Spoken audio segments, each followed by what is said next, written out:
ಯಾರಿಗೆ ನಾವು ಒಂದು ನೀರು ಕೊಡಬೇಕಾದ್ರೆ ಜಾತಿಯನ್ನು ಅಳೆದು ನೀರು ಕೊಡ್ತಿರ್ತಕ್ಕಂಥದನ್ನ ಕಂಡುಕೊಂಡಂತ ಇಲ್ಲಿ ನೀರಿದ ನಮ್ಗಾದ ಅನುಭವಕ್ಕಿಲ್ಲ. ಅದನ್ನ ಎಲ್ಲವನ್ನ ಮೀರಿ ಇವತ್ತು ನಾವು ಬದುಕನ್ನ ಕಟ್ಟಿಕೊಂಡಿವಲ್ಲ, ಅದು ನನ್ನ ಒಂದು ಸಂಶೋಧನೆಯಲ್ಲಿ ಅಡಕೊಂಡಿರ್ತಕ್ಕಂಥದ್ದು. ಇನ್ನು ಕೊನೆಯದಾಗಿ ಕೃಷ್ಣಾ ತೀರ ಪ್ರದೇಶದಲ್ಲಿ ಬಹಳಷ್ಟು ಸಾಮಾಜಿಕ ಅನಿಷ್ಟ ಪದ್ಧತಿಗಳು, ಒಂದು ದೇವದಾಸಿ ಪದ್ಧತಿ, ಮೂಢನಂಬಿಕೆ ಮತ್ತು ಕಂದಾಚಾರಗಳ, ಇವುಗಳ ವಿರುದ್ಧ ಜಾಗೃತಿಯನ್ನು ಮೂಡಿಸುವ ಹಿನ್ನೆಲೆಯಲ್ಲಿ ನಮ್ಮ ಕಥನ ಸಾಹಿತ್ಯ ಬಹಳಷ್ಟು ಪ್ರಭಾವ ಬೀರಿದೆ. ಬಹುಶಃ ನನಗೆ ಅದು ಸಮಯ ಅವಕಾಶ ಇದ್ರೆ ಪ್ರತಿಯೊಂದು ಕೃತಿ ಬಗ್ಗೆ ಹೇಳ್ಬೋದು, ಅಲ್ಲಿ ಹೇಳಕ್ಕೆ ಹೋಗೋದಿಲ್ಲ ಸಮಯ ಅವಕಾಶ ಇರೋ ಕಾರಣ. ಹಾಗಾಗಿ ಈ ತರದ ವಿಚಾರಗಳನ್ನ ಇಟ್ಟುಕೊಂಡು ನಾನು ಸಂಶೋಧನೆಗೆ ತೊಡಕೊಂಡೆ. ಬಹಳ ಕಷ್ಟ ಆಯ್ತು, ಯಾಕಂದ್ರೆ ನಾನು ಪೂರ್ಣಾವಧಿ ಸಂಶೋಧನೆಗೆ ತೊಡಕೊಳ್ಳಿಕ್ಕೆ ಆಗ್ಲಿಲ್ಲ ಅಂತಂದ್ರೆ ಅಂದ್ರೆ 2 ಟೈಮ್ ಇರ್ತಾವ ಅಲ್ಲಿ. ನಾವು ಅಲ್ಲಿ ವಿಶ್ವವಿದ್ಯಾಲಯ ಇಟ್ಕೊಂಡು ಅಧ್ಯಯನ ಮಾಡತಕ್ಕಂಥವ್ರಿಗೆ ಪೂರ್ಣಾವಧಿ ಅಂತ ಹೇಳ್ತಾರೆ. ನಾವು ನಮ್ಮ ವೃತ್ತಿಯೊಂದಿಗೆ ನಾವು ಅಧ್ಯಯನ ಮಾಡ್ತಕ್ಕಂಥವ್ರಿಗೆ ನಮಗೆ ಪಾರ್ಟ್ ಟೈಮ್ ಸಂಶೋಧಕರು ಅಂತ. ಹಾಗಾಗಿ 6.5 ವರ್ಷಗಳ ಕಾಲ ನಾನು ತೆಗೆದುಕೊಂಡೆ. ಅಲ್ಲೇ ವಿಶ್ವವಿದ್ಯಾಲಯ ಇದ್ರೆ 3.5 ವರ್ಷ ಮುಗಿಯುತ್ತೆ. ಅಷ್ಟು ನಾನು ತೆಗೆದುಕೊಂಡಾಗ ನನಗೆ ಇನ್ನೊಂದು ಬಹಳ ಹೆಮ್ಮೆ ಅಂತಂದ್ರೆ, ಹಂಪಿ ಕನ್ನಡ ವಿಶ್ವವಿದ್ಯಾಲಯ ಸುಮಾರು 700 ಎಕರೆ ಪ್ರದೇಶದಲ್ಲಿದೆ.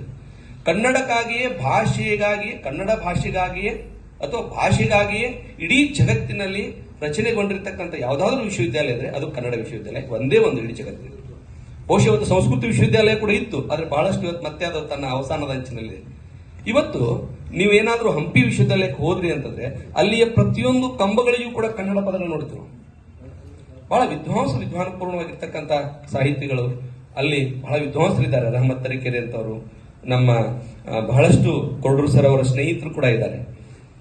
ಆಮೇಲೆ ವೀರೇಶ್ ಬೆಳಗೇರ್ ಸರ್ ನಮ್ಮ ಭಾಗದವರು.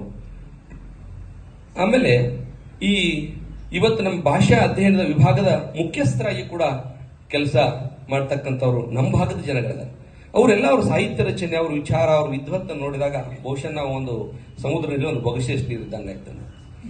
ಒಂದು ಖುಷಿ ಏನು ಅಂತಂದ್ರೆ, ನನಗೆ ಈ ಸಂಶೋಧನೆ ಮಾಡೋದ್ರಿಂದ ಏನ್ ಕಂಡುಕೊಂಡೆ ಅಂತಂದ್ರೆ, ಏನೇನೋ ಓದ್ತಿದ್ದೆ, ಏನೇನೋ ಓದಿರೋ ಪ್ರಯೋಜನ ಇಲ್ಲ. ಯಾವುದನ್ನ ಒಂದು ಓದಿದ್ರೆ ಸಾಕು ನಾವು ದಂಡಿ ಕಾಣ್ತೀವಿ. ಈ ನನಗೆ ಇನ್ನೊಂದು ಓದ ಯಾವ ಕ್ಷೇತ್ರದೊಳಗಂದ್ರೆ ಕಥನ ಸಾಹಿತ್ಯದೊಳಗೆ ನಾನು ತೊಡಕೋಬೇಕು, ವಚನ ಸಾಹಿತ್ಯ ತೊಡಕೊಳ್ಬೇಕು, ಇದು ಒಂದನ್ನ ನಾನು ಗಟ್ಟಿಯಾಗಿ ಹಿಡಿಬೇಕು. ನನಗೆ ಬಹಳ ಚಂದ ನೆನಪು ಆಗ್ತದೆ.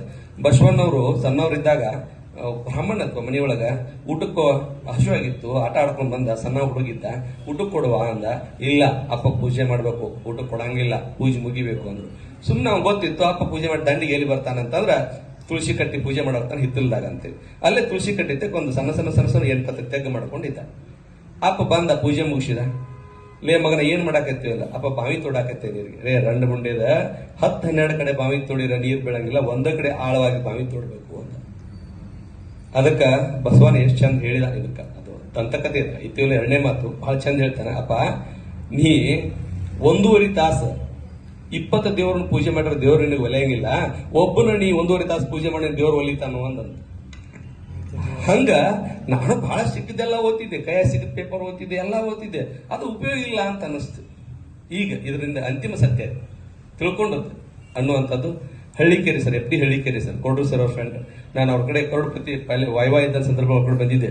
ಸರ್ ಹೇಳ್ರಿ ಒಂದ್ ಮಾತು ನಿಮ್ ಫ್ರೆಂಡ್ಗೆ ದೋಸ್ತ ಅವ್ರು ಅಂದ್ರು. ಅವ್ರಿಗೆ ಫೋನ್ ಹಚ್ಚಿ ಅವ್ರಿಗೆ ಏನು ಹೇಳೋದ್ರು ಎಲ್ಲ ಸರಿ ಮಾಡ್ಯಾರ ಅವರು, ನಾನೇ ಕೊಟ್ಟು ಕಳ್ಸ್ತೀನಿ ನಿನಗೆ ಅಂದ್ರು ಅವರು. ಅಷ್ಟು ಆತ್ಮೀಯತೆಯಿಂದ ನನಗೆಲ್ಲ ಸಹಾಯ ಸಲ್ಲಿಸಿರ್ತಕ್ಕಂಥ ಕೊಡ್ರು ಸರ್ಗೆ. ಮತ್ತ ಇನ್ನು ಸಾಹಿತ್ಯ ಪರಿಷತ್ತೊಳಗೆ ನನಗ ಬಹಳ ದೊಡ್ಡ ಖುಷಿ ಅಂದ್ರೆ ಏನಂದ್ರೆ, ಇವತ್ತ ಸಾಹಿತ್ಯ ಪರಿಷತ್ತದ ಕೆಲಸಗಳು 1915ರಿಂದ ಕೃಷ್ಣರಾಜ ಒಡೆಯರಿಂದ ಸ್ಥಾಪನೆ ಆಗಿರ್ತಕ್ಕಂಥ ಒಂದು ನನಗೆ ಬಹಳ ಸ್ಪಷ್ಟತೆ ಏನು ಅಂತಂದ್ರೆ, ನುಡಿ ಗೌರವ, ನುಡಿ ನಮನ, ನುಡಿ ನೈವೇದ್ಯ ಅಂತ. ಹಿಂದಕ್ಕಿನ ಸಂದರ್ಭಗಳು ನಾವೆಲ್ಲ ಏನಾದ್ರೂ ಮನೆಯೊಳಗೆ ಆಹಾರ ಪದ್ಧತಿ ಮಾಡಿದಂದ್ರೆ ಒಂದು ತುತ್ತ ತೆಗೆದ ನೈವೇದ್ಯ ತಿಂತಿದ್ವಿ. ಸಣ್ಣ ಮಕ್ಕಳಿಗೆ ಬಾಣ ಕೊಟ್ಟು ಬರೋ ಹೊತ್ತು ಕಳಿಸ್ತಿದ್ವಿ. ಇವತ್ತು ಅದ್ ಪದ್ಧತಿನೂ ಹೊರಟೋಗಿದ್ದು. ಹಂಗ ನಾವು ನಮ್ಮ ದಿನನಿತ್ಯದ ಜೀವನ ಆಧಾರ, ನನಗೊಂದ್ ಕಡೆ ದಂಡಿ ಅಂತ ಕವಿ ಹೇಳ್ತಾನೆ, ಭಾಷೆ ಎಂಬ ಸಾಹಿತ್ಯ ಅಥವಾ ಭಾಷೆ ಎನ್ನುವುದು ಈ ಜಗತ್ತಿನಲ್ಲಿ ಬೆಳಗದೇ ಇದ್ದರೆ ಇಡೀ ಜಗತ್ತೇ ಕತ್ತಲಮಯವಾಗ್ತಿತ್ತು. ಇವತ್ತು ಇಡೀ ಜಗತ್ತು ಬೆಳಕಾಗಿದ್ದ ಭಾಷೆ ಇನ್ನೊಂದು ರೂಪ.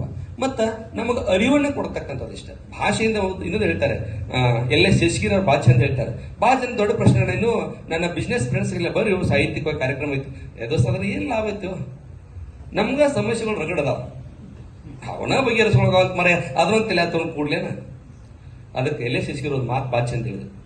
ಸಾಹಿತ್ಯವನ್ನ, ಸಾಹಿತ್ಯ ಅಂತಂದ್ರೆ ಬರೀ ಸಂಗೀತ ಸಾಹಿತ್ಯ ಓದು ಬರ ಅಂತಲ್ಲ, ಸಾಹಿತ್ಯ ಅಂತಂದ್ರೆ ಇಲ್ಲಿ ಕತೆ ಕವನ ಎಲ್ಲವೂ ನಿಮ್ಮ ವಿಷಯ. ಇದು ಆಹಾರ ಇದ್ದಂಗೆ.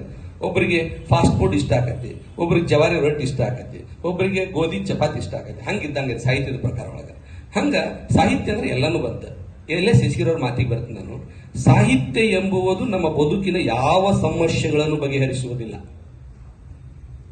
ಆದರೆ ನೋಡ್ರಿ ಎಷ್ಟು ಚಂದದ. ಸಾಹಿತ್ಯವೆಂಬುದು ನಮ್ಮ ಯಾವ ಸಮಸ್ಯೆಗಳನ್ನು ಬಗೆಹರಿಸುವುದಿಲ್ಲ, ಆದರೆ ಮುಂಬರುವ ಸಮಸ್ಯೆಗಳಿಗೆ ನಮ್ಮನ್ನ ಸಿದ್ಧರನ್ನಾಗಿಸುತ್ತದೆ. ಎಲ್ಲೇ ಶಶಿರವ್ರ ಮಾತು. ನಾನು ಯಾಕೆ ತೊಡ್ಕೋಬೇಕು, ನಾವು ಒಂದು ತಾಸು ಯಾಕೆ ಟೈಮ್ ಕೊಡಬೇಕು ಅಂತಂದ್ರೆ ಸಮಸ್ಯೆಗಳು ಇವತ್ತು ಇಲ್ಲ, ನಾಳೆ ಬರ್ತಾವಲ್ಲ, ಬಂದದನ್ನು ಎದುರಿಸ್ಬೇಕಲ್ಲ. ನಾನು ನನ್ನ ವೈಯಕ್ತಿಕ ಜೀವನದಲ್ಲಿ 8-10 ವರ್ಷಗಳ ಹಿಂದೆ ರವಿ ಬೆಳಿಗೆರ ಒಂದು ಆರ್ಟಿಕಲ್ ಓದಿದ್ದೆ, ಗಂಡಿದೆಯ ಹೆಣ್ಣು ಅಂತೇಳಿ. ಅದನ್ನ ಮತ್ತೊಂದು ಸಂದರ್ಭಕ್ಕೆ ಹೇಳ್ತೀನಿ. ಆ ಆರ್ಟಿಕಲ್ ನಮ್ಮ ಬ್ರದರ್ ಒಂದು ಫ್ಯಾಕ್ಟ್ರಿಗೆ ಹೋಗಿ ಬರ್ತಿರ್ಬೇಕಾದ್ರೆ ಟ್ರ್ಯಾಕ್ಟರ್ ಹಾದು ಸ್ಪಾಟ್ ಆಗಿತ್ತು. ನಾನು ಅಳ್ಕೋತ ಕೂಡ್ಲಿಲ್ಲ. ಆಗ ನನಗೆ ರವಿ ಬೆಳಿಗೆರ ಆರ್ಟಿಕಲ್ ನೆನಪ.